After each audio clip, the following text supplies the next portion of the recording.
Hello out there, admins. How we doing? This week, I'm sending a video to everyone in the state of Indiana because we're going to cover a couple of important things that are going on and a couple of changes. First of all, it's the first Monday of 2023. I hope everybody had a good and safe New Year's Eve and a holiday season all together. The two things we're going to cover today, though, we're going to talk about some um, Indiana charity gaming training classes coming up. And we're going to talk about credit cards and lodges having credit cards and the nasty word debit cards. So, first of all, let's talk about this because this is pretty simple. This is the Indiana Gaming Commission. And if your lodge isn't getting emails and updates from them, you should always be able to do that by going to their website and clicking on their updates. But this form I'm going to attach to this email that I'm sending to all lodges as well. And so it'll have this form on there.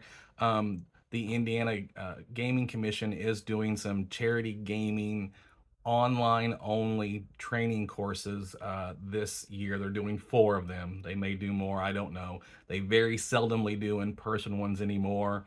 Um, it's since COVID, they've kind of done that. We were lucky to have them, last year at the state convention or during the mid-year, and come in and give a little bit of a class. But these classes, there's 4 dates that they're doing it on, and again, I'll be sending the document so you'll be able to read the dates. It's February 8th, May 10th, August 9th, and November 8th. And on all those dates, they're doing 2 classes each day, one at 2 p.m. and one at 6 p.m. It's saying, depending on questions, each session is going to run about an hour to an hour and a half. Um, with this being online only, though, they are saying that you have to use one of the Microsoft products, Microsoft Teams. They do have a link in here to go and download that. It says that it's fairly easy and user friendly. Um, so it shouldn't be too tough if most of us have a little bit of computer knowledge. If not, have somebody in the lodge help you get to those links and make sure you have the proper software if you're doing it. I do suggest administrators look at doing this sometime throughout the year. If you have a charity gaming committee or gaming chairperson in the lodge, wouldn't hurt either. I know on both those situations we've had some turnover in the last couple of years, so we have some people out there that um, need a little bit of training, and I'm going to take one of these too because although probably not much has changed in the last year, I try to keep up because every once in a while something pops up and changes. I would read this information at your next officers meeting and your general membership meeting. If anybody wants to take this, they can take this. Now, I will say there's one thing they're saying on this, that each class is being limited to 50 registered people. So you have to pre-register, and they're limiting it to 50 people. So February 8th, that date may be coming up fairly quick, and it may actually fill up pretty quick, I bet. So we just want to look at that. Also, I'm going to put in this email an attachment for the allowable expenses.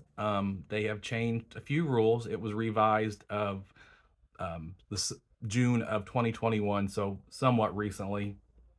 And they've loosened up on a few things, and they've added a few things, or are reiterating in that form, that if if your organization makes so much of its overall gross income from gaming, then a certain amount's going to have to be given away. I don't know of too many lodges right now that it says in there 90% of your charity gaming, your overall gross income for the lodge comes 90% from gaming, then you have to give 60% of that away. I don't know of any lodges that are in our organization within the state of Indiana that meet that requirement. Most of us, because of social quarter sales and food sales and other things like that, that part makes up way more than 10% of your overall income. I know there are some smaller lodges that are having trouble with that. Their gaming is way outpaces what their general income that goes in their general account amasses each year. And again, that's one of the reasons why it's important when we're talking about having kitchens and having food and having other types of fundraisers and even selling merchandise, lodge shirts and things like that. That all adds up to your other general income, and we just want to make sure we're hitting more than 10%. But again, I don't think there's anybody in the state we have to worry about that's making 90% of their overall income from just from charity gaming. So I think we're safe on that. But again, that's something you want to look at, and uh, make sure someone's probably taking the train at some point. Excuse me. The other thing we're going to talk about, the big thing, credit cards. So, we've been hinting about this for a while, and starting in January this 2023 in Indiana, we're really going to start pushing this. We've talked about it in the past. If you've had a financial review specialist come through, you've probably heard from Mark or I, about debit cards. Debit cards, it's specifically in the laws, our bylaws, that we're not allowed to have debit cards. And there's a reason for that, and I'll explain the difference between debit cards and credit cards in just a second, and the reason why we prefer you not have debit cards. Some lodges have credit cards, but this is a very specific credit card now, made specifically for non-for-profits and organizations like ours. So with a debit card, the reason why we're not allowed to have it, first of all, it does matter about the two signatures to be able to pay for stuff. But the major reason why we don't allow debit cards is because with a debit card, anybody that has access to that card, and let's just say it's an administrator, you have the treasurer on the bank account and they have that debit card and send their name, they could clean the bank accounts out. Now, we would have trouble proving fraud in those situations because they had permission. They're on the banking account. They have a card in their name. They could go clear those out. We would then have to go through the process, and the lodge would, not Moose International, we don't normally do it. The lodge would have to go and prosecute that individual. So they'd have to get the police involved.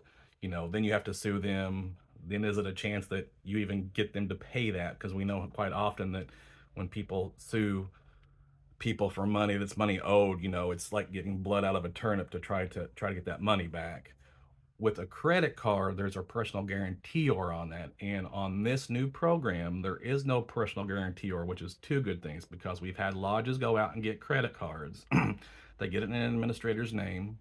That administrator is now gone, and there's $26,000 of debt on that card. That person is still liable. Now, of course, he can go around and turn through the lodge, but that's why we don't like those personal guarantee or credit cards and having one person's name on there. With a with no personal guarantee, or the way this company works, and by the way, I haven't even mentioned the name of it. It's the U.S. Bank. U.S. Bank has a community credit card, is what they call it, community card, and they look at the lodge's overall assets, cash assets, property. How much the lodge how much money overall in assets the lodge has, and they'll set a limit on that.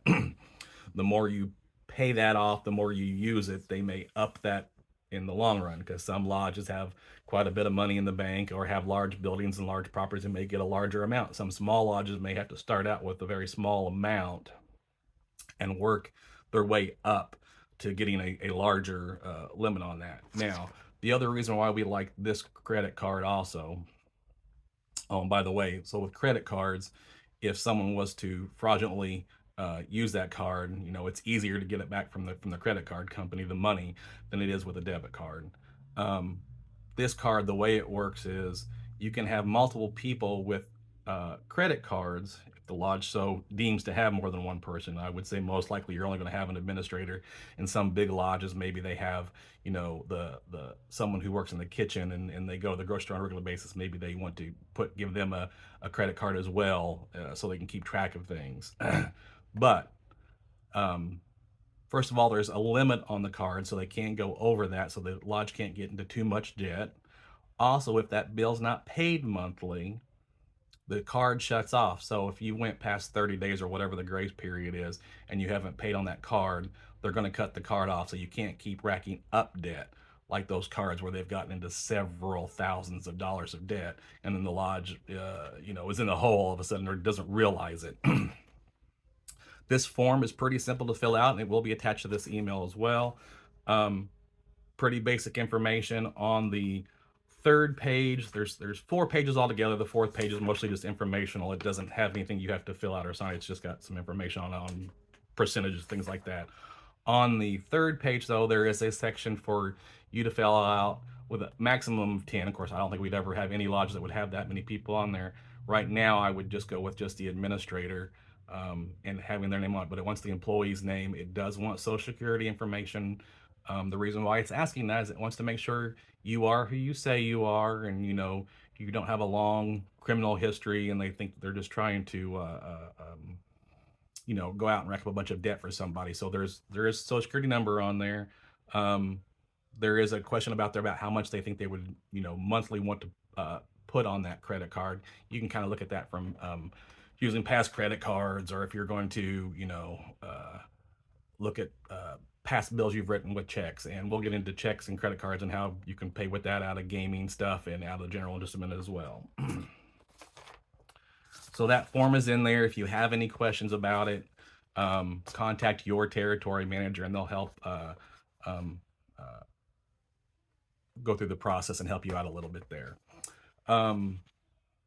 So you can use these credit cards to pay for multiple things. Some lodges, pay for utilities using the credit card. They may use the direct deposit from the bank accounts. That's perfectly fine. You can do all of those things. Now, where some people are getting confused, it's like, well, you can't use that credit card for gaming products and for your general products. Well, yes, you can.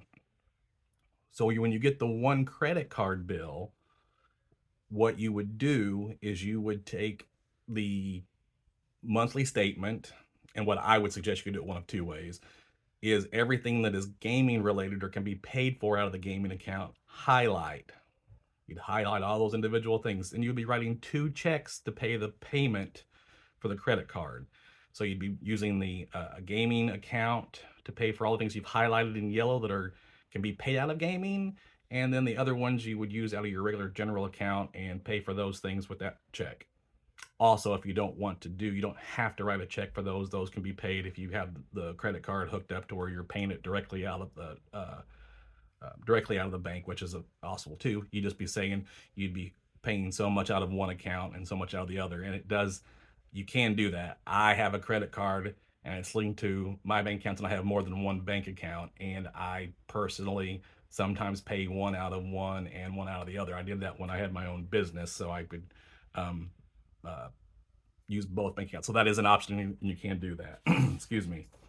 Now, the time limit on this, right now, Mark Benton and I have discussed this.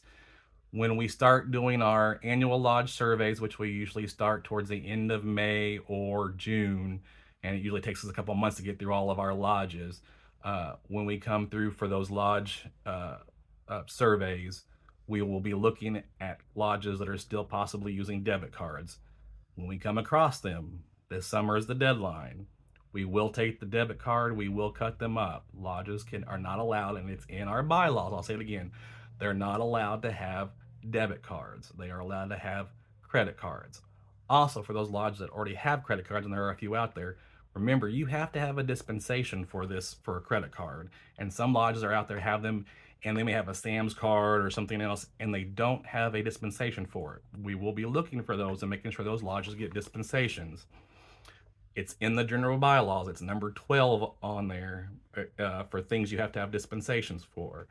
Now, it is not an item you have to have a special meeting. There is no special meeting needed for this, but you don't just fill out that dispensation form and send it in, because the Chief Compliance Office is going to want to see that the board has approved it and the membership approved it. We want it on the record. If the lodge has a credit card, we need to know about it. Your membership needs to know about it. It can't be something that's hidden. So for you to have a credit card, your officers must approve it, and then those minutes need to be approved and discussed in the general membership meeting also, so they know you have a credit card. Then when you apply for that dispensation, you'll send in your officer's minutes where the board has approved it, and your general membership minutes showing where the membership approved it. Then you'll get a dispensation. Then we know that there's a credit card on, and we know when we come in the lodge that lodge has a credit card, and we know to look for it and make sure the bill's being paid and kept up and all that good stuff. If you have any more questions, please contact your territory manager, and they'll be able to help you with any of that. I did keep it under 15 minutes. You guys have a good 2023. Take care. Bye.